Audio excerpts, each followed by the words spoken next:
I have a story for you guys today, and we're going to go back in time a bit to set the scene. The year is 2020. We're about 6 months into the pandemic. The world's completely shut down. Over-the-board chess tournaments are essentially non-existent, and pretty much all there is to do at this point is to study chess online and play in online events if that's what you're going for. Now, during the weekend of September 5th through 7th, I play in an online prize money event. There are 6 rounds, and the time control for each game is 60 minutes plus a 5-second increment for each move. In the first round, I play against Grandmaster Jeffrey Zhang. He beats me pretty handily. I lose the game. In the second round, I play against a lower-rated player, and I end up winning with a 98.6% accuracy. And then in the third round, I end up facing Grandmaster Axel Bachmann, and he also defeats me, and I lose that game. This is followed by the yo-yo effect of playing a lower-rated player in the fourth round. I win that game without too much difficulty.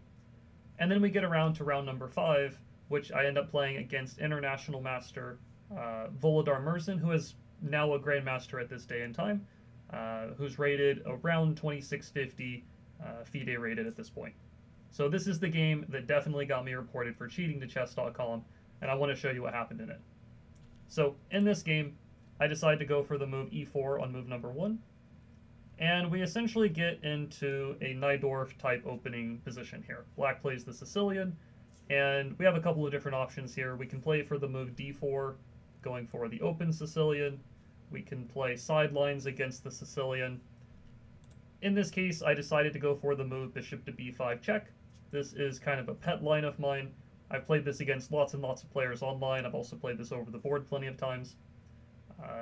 And the move that I personally prefer playing against the most, or at least the way that black can block this check that I like playing against quite a lot, is the move knight to d7, and this is the move that Volodar decides to go for in this game. Now, what I like to do in this position is go for a very weird-looking move that surprises a lot of people if they've never seen the idea. But the move I like here is the move bishop to a4. And this is a move that was essentially taught to me by one of my early coaches, especially back at this pandemic time. I was getting coaching from Grandmaster Yaroslav Zerbuk. He recommended this bishop to a4 move. He had lots of good information on this opening, lots of good files and research. And I was playing it plenty of times online prior to this game, and I decided in this particular game, let's pull it out.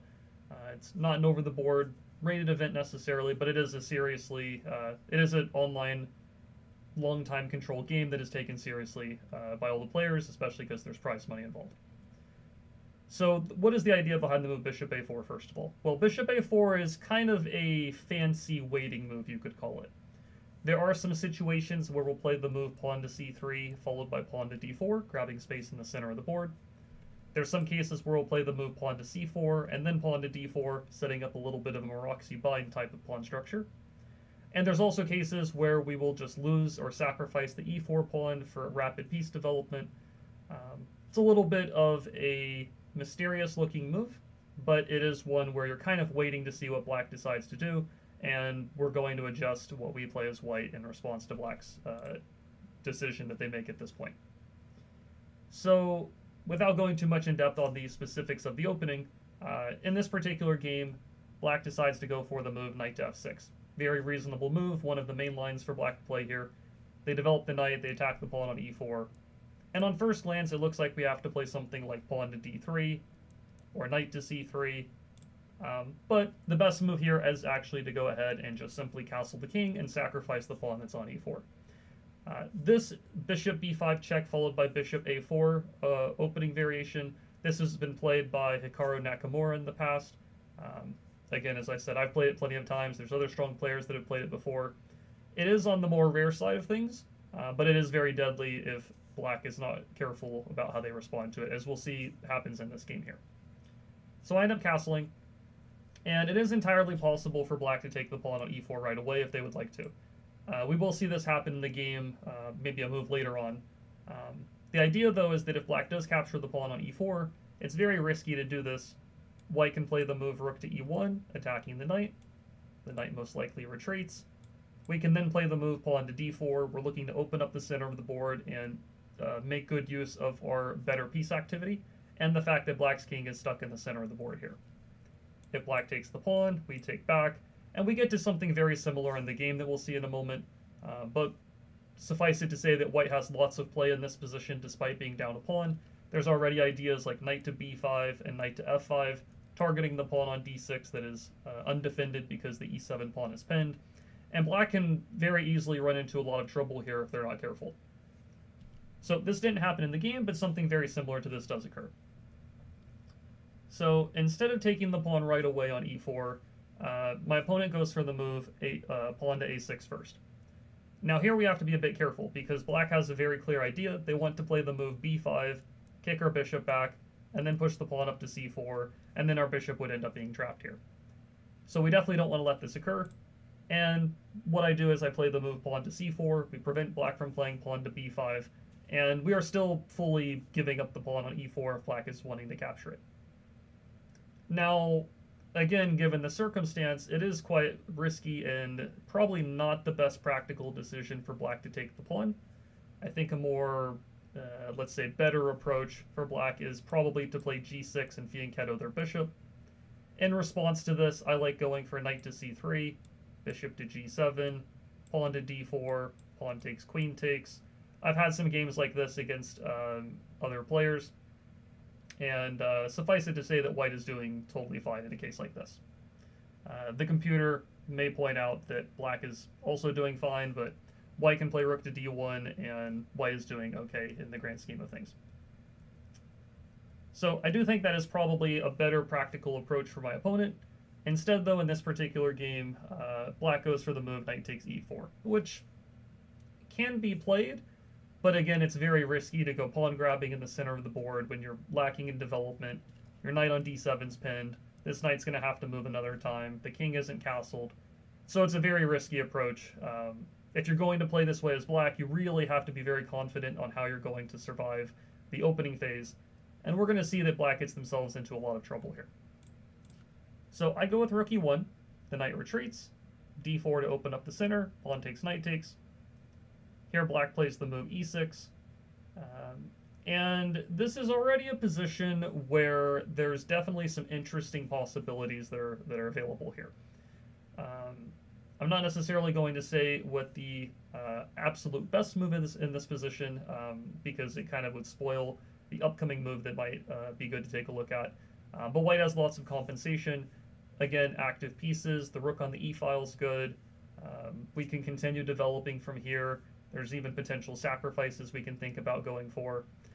Suffice it to say that white's got very good compensation for the pawn. We're also ahead on space. All of this is pretty good for us. So instead of going for any immediate, let's say, craziness, is maybe the way I'd put it, I decided to first go ahead and develop my knight to the c3 square, and black plays the move bishop to e7. Now here it is important that we play as actively as possible, because if black is given the chance to castle their king, if they get to castle, develop their other pieces, and untangle, black is objectively up a pawn, and in the long run, if we don't stir up enough trouble quickly here, black will be better with that extra pawn. So what I'd like you to do here, if you'd like to try this out, is pause the video, think here for a moment, and see if you can figure out how you would try to use your lead in development, use your king safety advantage, try to take advantage of the fact that black has not castled yet, and see if you can come up with a way to stir up a lot of trouble for your opponent here. So in this game, I went for the move rook takes e6. I sacrificed my rook purely for a couple of pawns, and a kind of slow burn attack, you could say, mainly because I'm wanting to give up the rook in order to get the knight to the e6 square, and then black is going to have a hard time castling and getting their king safe. So the best move for black in this position is not to take the rook. Black definitely should go ahead and castle the king. After castling, I would retreat the rook. Maybe black plays knight to c5, we retreat the bishop, and objectively speaking, white is in very nice shape. We again have the space advantage, we have active pieces, we're not down a pawn anymore. The d6 pawn for black is also an isolated pawn and a potential weakness.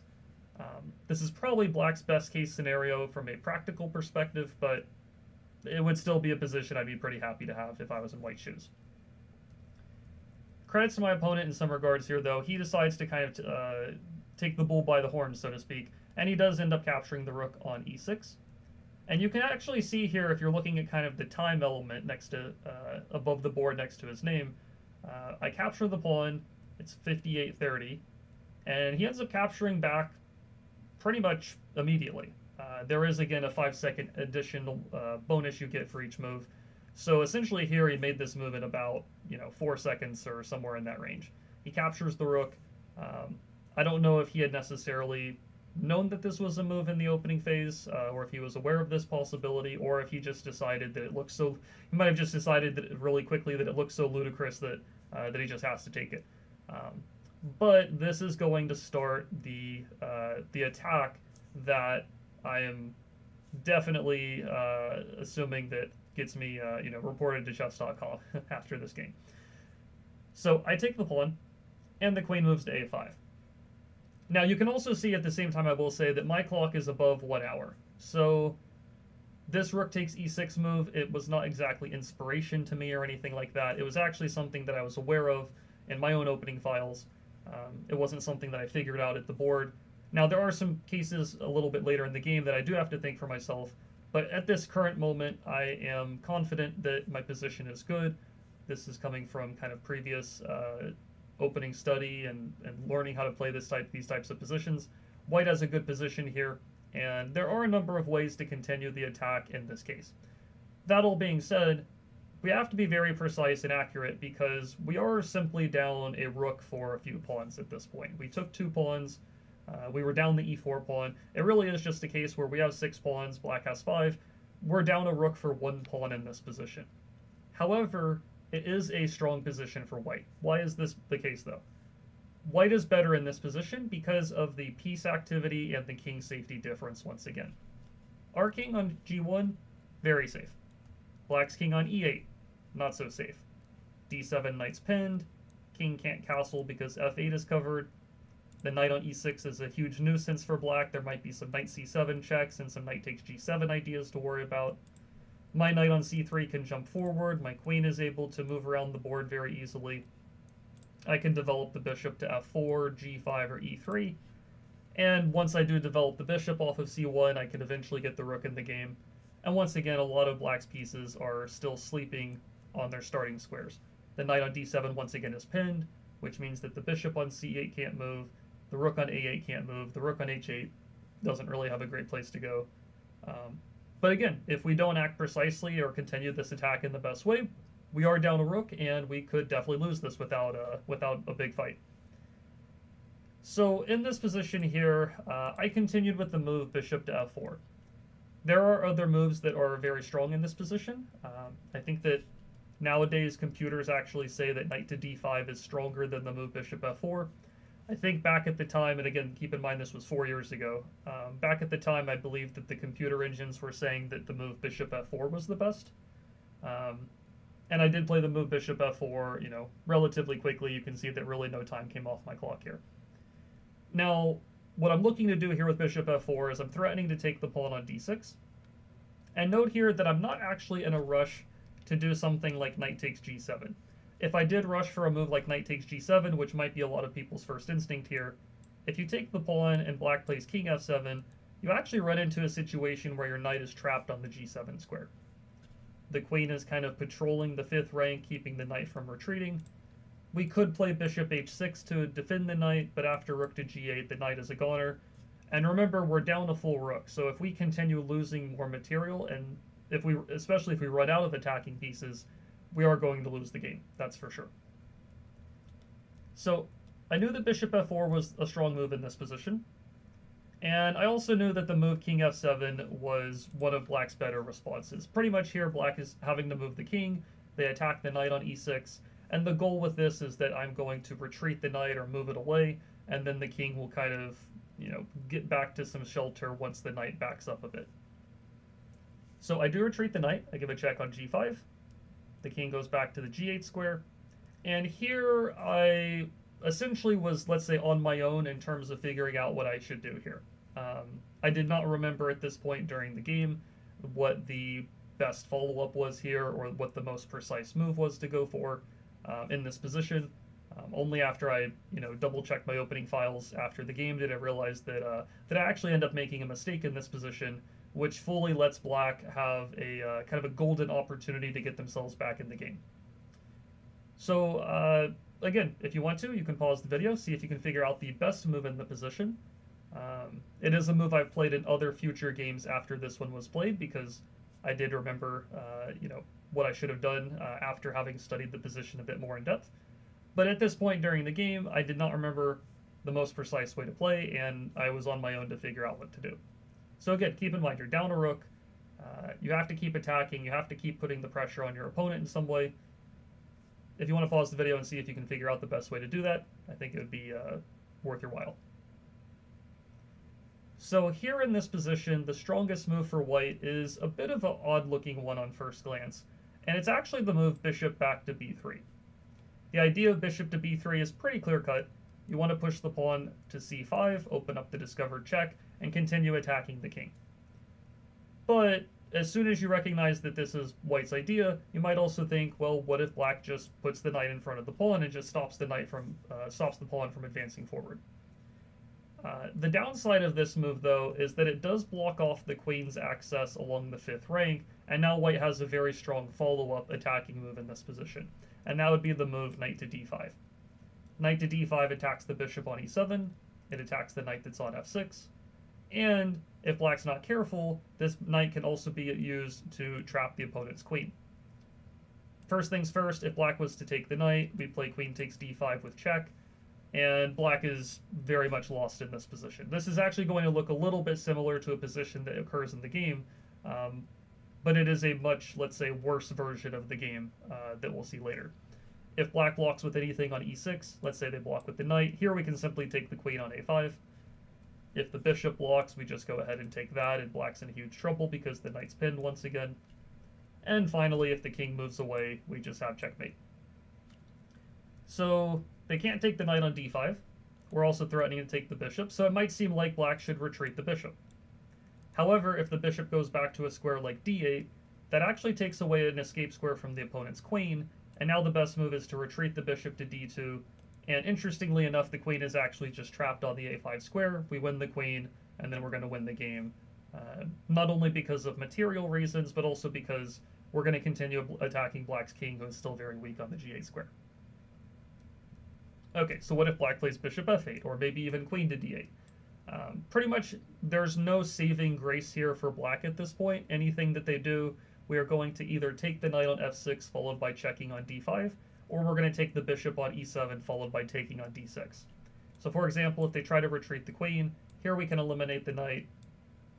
We can check on d5, and again, if anything blocks, we'll just take it. If the king moves up the board, this is checkmate pretty quickly here. So you can toy around with the variations if you're curious. You can do some analysis here. But suffice it to say that after the move bishop b3, knight to c5 is not really helping black to save the position because knight to d5 is a big problem. However, if black doesn't play knight to c5, we're pretty much going to put the pawn on c5 and move forward with in response to pretty much anything else black does here. If you try to use the queen to block, here I can just play the move bishop to e3, and once the queen moves, then we'll play c5 check, and black is in big trouble. So this is the strongest move, bishop to b3. It was in my opening files back then, but during the game, it's not easy to remember, all the way up to the 15th move of the game that we're on at this point. Trying to remember exactly what to do at each step of the way, especially considering, once again, we're down at full rook, so precision is quite important here. So I ended up kind of flipping the moves around during the game, and I actually began with the move pawn to c5, trying to go for bishop to b3 next move. The reason that this is less precise is that black can take with the knight, so now bishop to b3 check, they would take the bishop potentially, and then they would play the move pawn to d5, and then we run out of steam. We don't really have a great follow-up move, there's no more great attacking moves, and again, keep in mind we're just down a full rook, which is not great. Now my idea after knight takes c5 was not to play bishop to b3 though, but the idea was to play the move pawn to b4, which is another really nice move in this position. We attack the queen, we attack the knight. Pretty much I am pulling the queen to the b4 square so that the move knight to d5 will come with tempo. That was my idea in the game. So if black doesn't take the pawn, if they retreat anywhere else, we'll take the knight on c5 most likely, and then black is still facing a big attack. So black did take the pawn, and you can see that my opponent's continuing to play very quickly, which I was pretty surprised by in the game. I had this little feeling that, you know, somehow he knows what he's doing, but I knew my position had to be very good at the same time from my own previous knowledge of the opening and study. So in some regards, I kind of felt like he was bluffing as well. There's no way he knew that this was all good, because I also knew that it was not good. So he was kind of playing quickly and bluffing is the way that I felt about things. So here I followed up with knight to d5. Kind of the same idea as the knight to d5 move we looked at earlier on. You're attacking the queen, the bishop on e7, and the knight. And it ends up here, though, that the problem with this move order is shown with the next couple of moves. So I'll first point out here that if black takes the bishop on a4, here we can take the bishop on e7 with check. The king moves away. We play queen takes d6. The knight on c5 is hit. There's a bunch of different discovered checks that are available. Black is in big trouble here. Knight to g6 with a double check, and then queen to e7 checkmate is a very big threat. So that doesn't work well for black.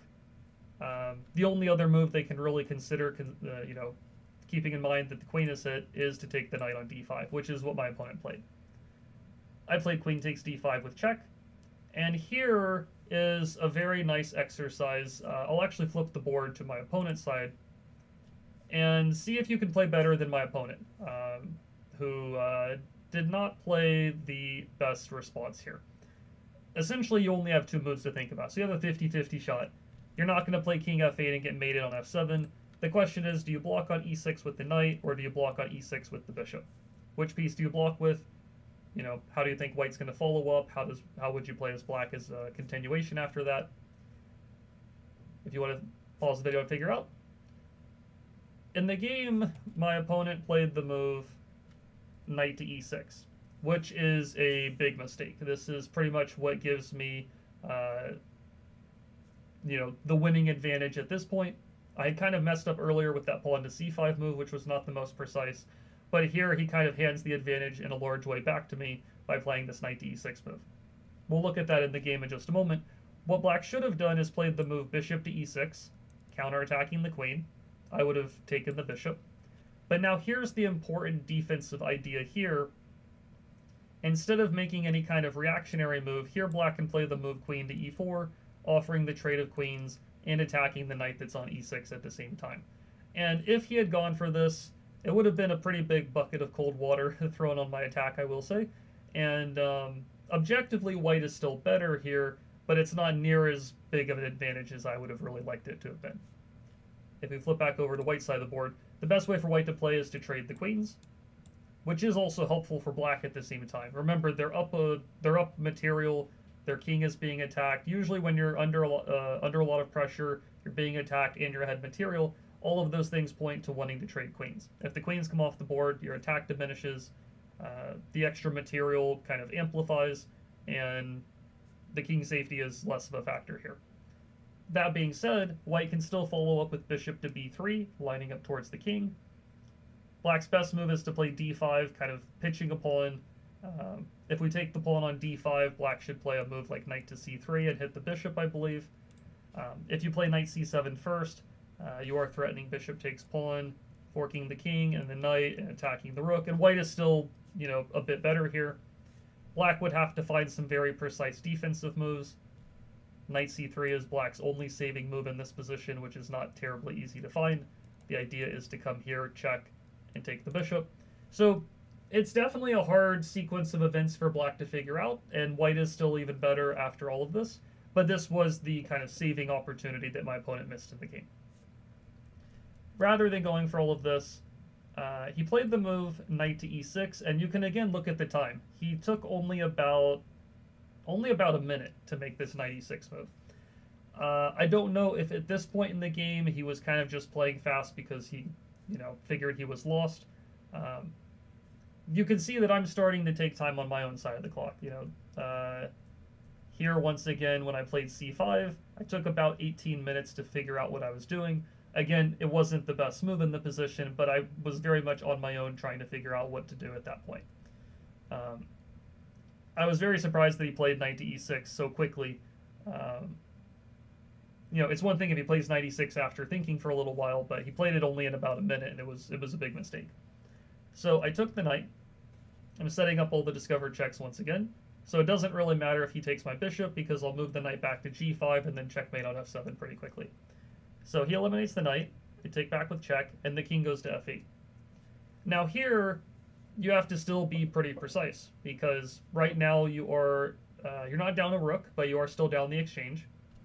And both of your bishops are attacked at the same time.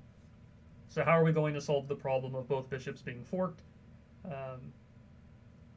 It is possible here to play a move like queen f5 check. The bishop blocks, and then maybe we can move this bishop off of the a4 square and try to save it. Objectively speaking, this is a pretty good position for white, but it's even better to meet your opponent's attacks with a counterattack. Rather than making a defensive move, you want to try to see if you can at least match your opponent's threats or kind of one-up them, which is a very important way of let's say, avoiding defense. Rather than defending, you want to try to be putting the pressure back on your opponent and attacking if you can.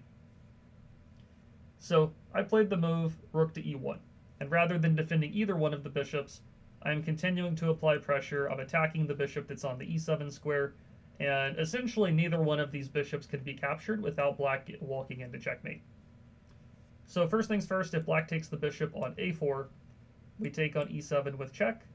King moves over, we go back to e6, and then bishop takes d6 is checkmate here. So taking on a4 doesn't work. What about taking on f4? Well, here we would take on e7 with check, the king moves over, then this bishop delivers the check on b3. Black can throw a couple things in the way on the diagonal, but will inevitably get checkmate in a move or two. So rather than making a defensive move, we facilitate the attack, we get a new piece in the game, we threaten to take the bishop, we're threatening checkmate pretty much here, and black has to go back on the defensive themselves. So black played the move, pawn to d5. He opens up the queen to protect the bishop on e7, and he's still forking the two bishops. Now, I will say, neither one of the bishops are really in that much danger, because once again, if black takes one of the bishops, I will take the bishop on e7. But it's still important for us to figure out how to continue the attack, because it still takes some effort to finish off a strong opponent, even if we feel like we have a good position. I didn't necessarily know that this was, I didn't know this was a +6 position during the game or anything like that, but I knew that I had a good, strong position, and I still have to be precise to figure out how to finish him off. So what I did in the game is I played the move pawn to g3. I keep the bishop on f4 defended, mainly because I know that the bishop on a4 can't be captured. But aside from doing that, I'm also, very importantly, opening up an escape square for my king. So if I had wanted to do, let's say, something else, I was considering a move like rook to e5, trying to do a check on the f5 square, but I thought black would just check me on b1, and then I would have to go back to e1, and then, then he can go back to b4, and I didn't really see a lot of progress being made there. So not only is g3 protecting the bishop on f4, but it's also making sure that any of back rank checks, I can move the king away and not have to worry about those. And once again, if black takes on a4, we're still taking e7, zigzagging backwards and delivering a checkmate. Okay, so we've defended the bishop on f4 with the move pawn to g3. Our bishop on a4 is still hanging, but we're not worried about it right now. It's a very difficult position for black, because how do they involve their pieces? What do? How do they get the rook on a8 in the game, the rook on h8? Their king is still very weak. But remember, they are up the exchange, they are up one pawn, but the biggest difference here again is the piece activity between the two players. My pieces are much more active and threatening. Black's rooks especially are still sleeping on the starting squares. Their king is very weak, my king is safe, and black is in very big trouble here. He played the move h5, and I continued with the move rook e5. My idea is to play rook f5 check, and black would be in huge trouble there. So in the game, black played the move rook to d8. And essentially here I will say there's really not a great way to save their position. This check is pretty much coming against anything that they do. If they try something like bishop f6, I can go ahead and just take the pawn on d5, and then bishop to d6 is pretty much a crushing threat at this point. So objectively speaking, black is pretty much busted here, but precision is still, it's still good to be as precise as possible. Once again, when you're playing such a strong opponent, if you miss your chance to finish them off, they're going to hang in there and, make life difficult for you. So black played rook to d8. I gave the check on f5, and the bishop blocked on f6. And I remember vividly when I was playing this game, obviously I was very happy. I knew that my position was very strong here. And I knew that I was winning. I knew that, let's put it this way, I knew I had to be winning. My position, again, is just so good. And in this position here, I actually recognized that there's two different ways to win. There's actually only two good moves in this position, but they both win.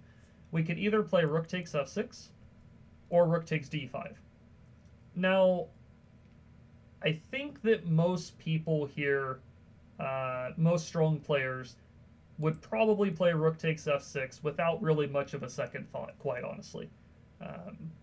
You take on f6, black takes back, you take here, you fork the king and both the rooks, the king has to go to g8, you take on d8 with check, king moves away, you check again, you save the bishop. You have two bishops versus a rook, the king is very exposed, probably there's a checkmate right around the corner here, and white is obviously completely winning. So I saw that rook takes f6 was winning. But, again, as I said, I vividly remember during the game, seeing that rook takes f6 was winning. I had, you could see on the clock here, I had about 11.5 minutes on the clock. So I had plenty of time on my clock to calculate. And especially if you're, right at the cusp of winning the game, you want to try to use your time to finish things off. So I knew rook takes f6 was winning. But I also saw that rook takes d5 was winning. And I came to the realization that rook takes d5 won even quicker than rook takes f6 did.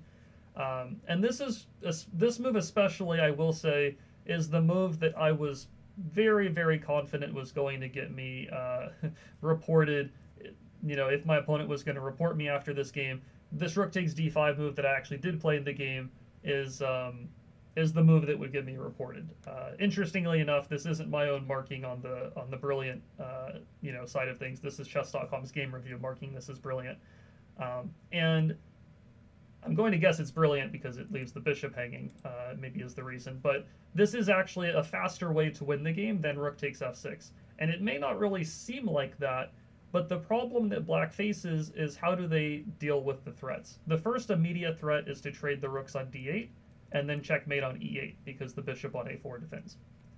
If black tries to eliminate the bishop, then we check on d8, check on d6, we take with the bishop, and then we back up, and we can go queen e7 to c7. I think if you want to be even faster, you can go bishop c5 check and bishop to b6, which is the most precise mate here. So I knew that taking the bishop on a4 wasn't good for black. I knew I was threatening to take on d8 and then go to e8 with checkmate. I knew that if black tried to move the g pawn, I would just take the bishop, and that would be game over very quickly. And so pretty much black just doesn't really have a way to defend here without just either sacrificing a ton of material and even if they do that, they're still going to get mated very soon. My opponent tried the move queen e7, and then it's very important to have the following sequence mapped out. We trade the rooks, we check on d6, the bishop blocked, but now we can go back to the f5 square with check, and then finish off the game with bishop to b3 checkmate. So in terms of the story for this game, it wasn't as much the rook takes e6 move that I thought would potentially get me reported or something like that. I definitely had proof that this was like an opening that was played by other people. I wasn't the first person to play rook takes e6 in a game or anything like that.